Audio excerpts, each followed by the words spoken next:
Bonjour à tous et à toutes, bienvenue sur ma chaîne Sandara 555. Je suis Sandra, médium humaniste et praticienne holistique. Si vous souhaitez une consultation en privé avec moi, n'hésitez pas un seul instant, vous avez les liens qui se trouvent sous cette vidéo. Aujourd'hui, nous débutons donc une nouvelle semaine. Nous sommes le lundi 27 avril, c'est la Sainte Zita, donc je souhaite une très très bonne fête à toutes les Zita qui pourraient nous écouter. Et puis, la phrase du jour est de Mère Teresa. La vie est un défi à relever, un bonheur à mériter, une aventure à tenter. Je répète, la vie est un défi à relever, un bonheur à mériter, une aventure à tenter. Voilà pour la petite phrase du matin. Alors, j'ai changé comme toutes les semaines de jeu. Donc, vous retrouvez ici les anges de l'amour de Dorine Virtue. Ici, l'oracle Lusitain. Ici, vous avez l'oracle Osaka. Ici, l'oracle de l'énergie. Ici, la sagesse des... Oh, flûte alors. Des royaumes sacrés, je vais y arriver. Et ici, bon, c'est marqué dessus, c'est le Aloha. Voilà. Je vais vous laisser le temps de vous inspirer là-dessus. Et on y va tout de suite. C'est parti. Alors, qu'est-ce qu'on me dit? Eh bien, écoutez, la première chose que j'ai envie de vous dire, c'est sortez de votre isolement. Alors, je sais qu'en ce moment, c'est pas évident, mais ça peut être un isolement personnel, c'est-à-dire une sensation que vous mettez du fait que de votre isolement.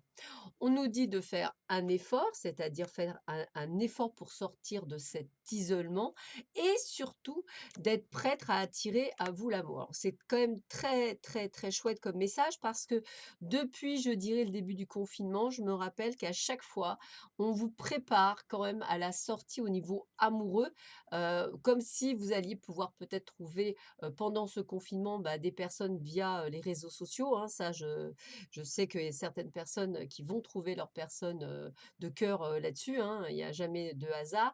Et puis d'autres, eh bien écoutez, ça leur permet de guérir et de pouvoir justement être prêt à la sortie, de pouvoir trouver le grand bonheur. Alors regardez comme c'est beau parce que nous avons l'étoile de la femme et l'étoile de l'homme. Donc moi déjà, ce que j'ai envie de vous dire, ça me parle d'un couple ou d'un partenariat, homme-femme, femme-homme, peu importe, mais c'est comme ça que je le ressens comme un duo. Et regardez, on me dit que c'est un duo qui va fonctionner. Alors, autant dans le travail que au niveau personnel, sentimental, professionnel, amical, etc., on sent qu'il y a un duo qui fonctionne.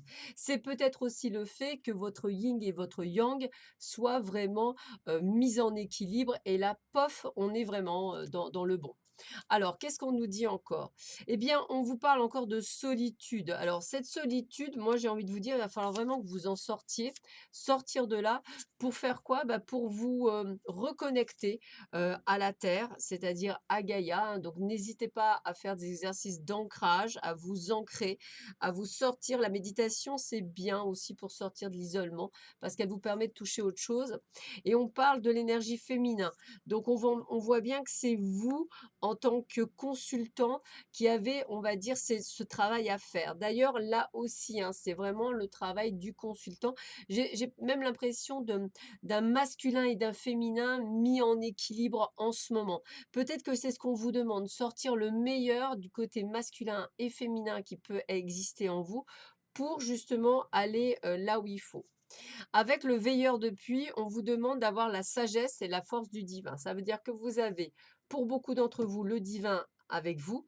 Et surtout, ce qu'on vous demande, c'est d'avoir cette sagesse, c'est-à-dire cette compréhension pour aller au-delà de vos peurs, de vos doutes et de tout ce qui pourrait vous bloquer. Avec la carte Aloha, c'est bien que tu sois là. On a Kala, la liberté. Tout est possible, il n'y a pas de limite, tout est naturellement relié, soyez libre, rayonnez. Alors, il faut surtout le prendre vraiment, regardez comme elle est lumineuse. On vous prépare à recouvrer, on va le dire, votre liberté. Mais cette liberté n'est pas nécessairement une liberté de circuler, c'est également une liberté dans votre tête, une libération de vos chaînes. C'est vraiment ce que je ressens pour beaucoup d'entre vous, comme si vous aviez pu effectivement vous libérer d'un passé ou vous libérer de blocages karmiques, par exemple, durant cette période d'isolement et de vous permettre permettre aujourd'hui d'être là où vous en êtes, c'est-à-dire, vraiment, quelque chose de bien. Alors évidemment, ce qu'on vous demande, c'est encore un peu de patience puisqu'il y a encore du travail et qu'effectivement, tout ne va pas se faire en un claquement de doigts. Si nous sortons comme prévu du confinement le 11 mai, il est clair que vous n'allez pas rencontrer le 11 mai ou le 12 mai, la personne de cœur. Il y a un travail encore à faire qui est celui de ne pas avoir peur et de pouvoir aller vers les autres, sans nécessairement pour cela ni se toucher ou quoi que ce soit. Vous voyez, il y a un autre apprentissage et il faut retrouver les codes. Ça peut être intéressant pour trouver les «bonnes personnes» entre guillemets. Alors, proverbe chinois. Un moment de patience peut préserver de grands malheurs, un moment d'impatience détruire toute une vie. Je répète, un moment de patience peut préserver de grands malheurs, un moment d'impatience détruire toute une vie. Je pense qu'effectivement, la patience est de mise. Il ne faut pas bousculer, il ne faut pas aller trop vite, hein. Je dirais que le timing du divin est toujours parfait, même si pour nous, il est toujours très long, mais il est vraiment plus que parfait. Voilà, bah, écoutez, je vous souhaite à tous et à toutes une excellente journée. Je vous dis à très vite sur ma chaîne. Prenez bien soin de vous. À bientôt. Au revoir.